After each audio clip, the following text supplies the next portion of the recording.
से पड़ल बनी पीछा आ गइल नो पूरा भइल ना इच्छा 2008 से पड़ल बनी पीछा आ गइल नो पूरा भइल ना इच्छा रहतानी बहुत परेशान ए जान कहीं हिम्मत जुटा के होता हमरो जवानी जियान मुंह अब पसरी लगा के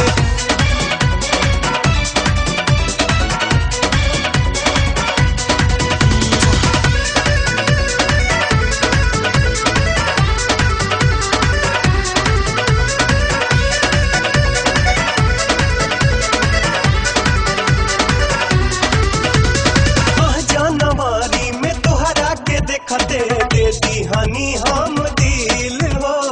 अच्छा हमरा तो पते ना रहे। मन मंदिर के बना लिहनी रानी रहे हम लगनी गिल हो।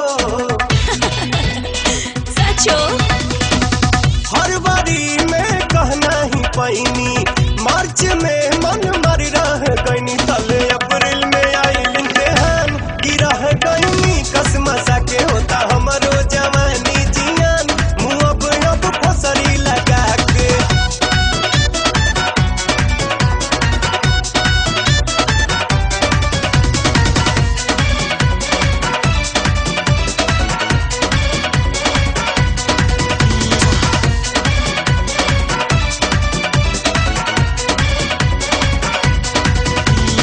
ओई में आ गइल शादी के मौसम हितई में घूमे तू लगलू हो।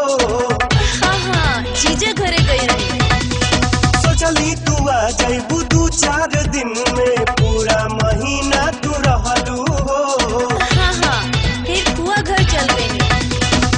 जून जुलाई में गर्मी से बचलू कब जब छत पर दिखाई तू दिलू होई अगस्त में पूरा अरमान की रही हम असरा लगा के रहतानी बहुत परेशान ए जान कहीं हिम्मत जुटा के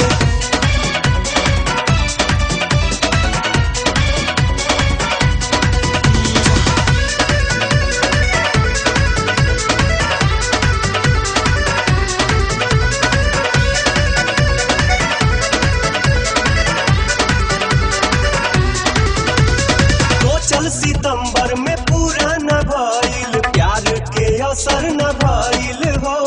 तारा कहे के ना चाही। अक्टूबर में लव यू कहे के चाहनी त कॉलेज के छुट्टी हो गइल हो। दशहरा के छुट्टी तो होबे करेला।